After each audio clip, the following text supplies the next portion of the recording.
Hello hi मु आज रसगोल्ला बनैबा को जाऊँगी। फर्स्ट मु गोटे पैकेट क्षीर नहीं क्षीर टिके फुटिला तापरे मु विनेगर दो चम्मच विनेगर पकेबी। देखंतु क्षीर एबे भल से फुटी गलानी। मु एबे गैस बंद कर दउची। तापरे एथिरे मु 2 चम्मच विनेगर पकेबी।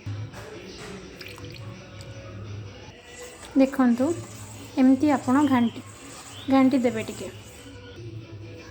देखंतु एबे छेना मोर हो जाइए क्षीर रु।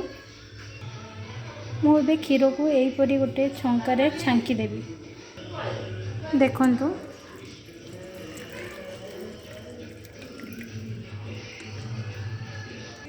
देखंतु मु एबे छेना को अलगा कर देइछि। देखंतु एटी पानी एतिकी मोर पानी बाहरची। तापरे आपण कौन करेंगे ना आपको टिके धोई देबे ठंडा पानी देकी हाथ रे।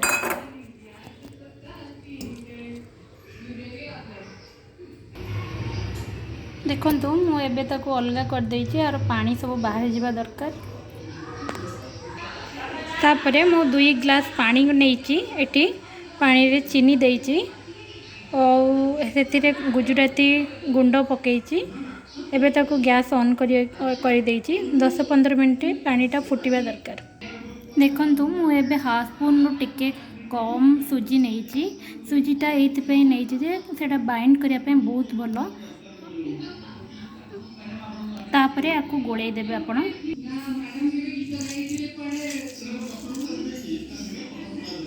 हाथर पापुली रे भलसे एमती करिके दळिबे।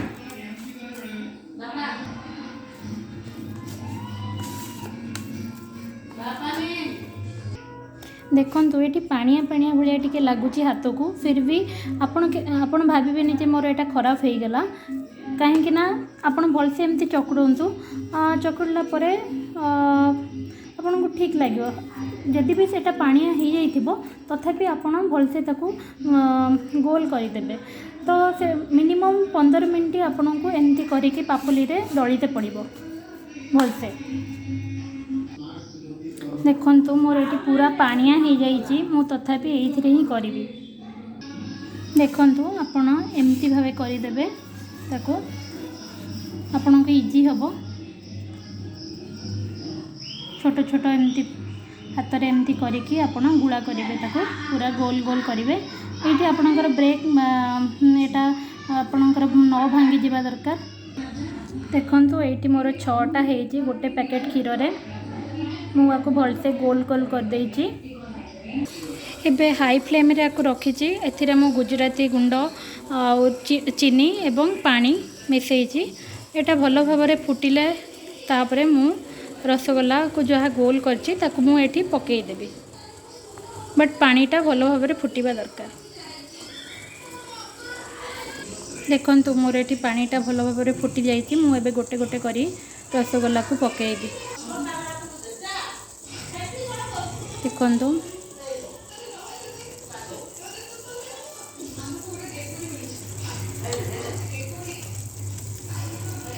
एबे ताको एमती हाई फ्लेम रे फुटिबा को दियंतु 5 मिनिट।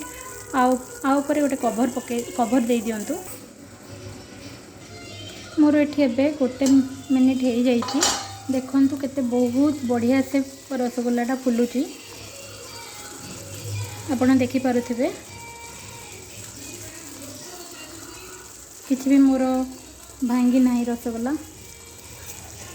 जदि आपणकर दलाटा भल न हुए ताले एटा भांगी जाई पारे।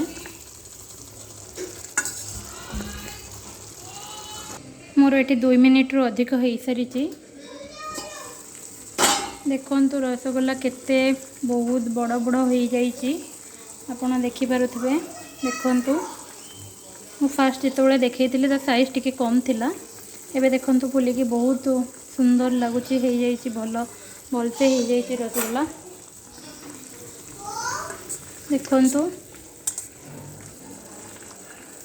हार्डली आपको 10 मिनट पाखापाखि आपको एमती फुटेबा को पड़ो हाई फ्लेम रे।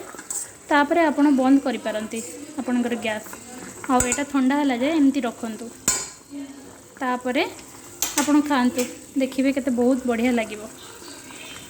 एबे मोर रसगोल्ला रेडी हो जाइए। मुझे गैस स्टोव भी बंद कर देइछि। आपण एमती भाव बनातु और देखु किपरि लगुच आपण को। आउ मोर चैनल को सब्सक्राइब एंड लाइक करंतु। Thank you. जय जगन्नाथ।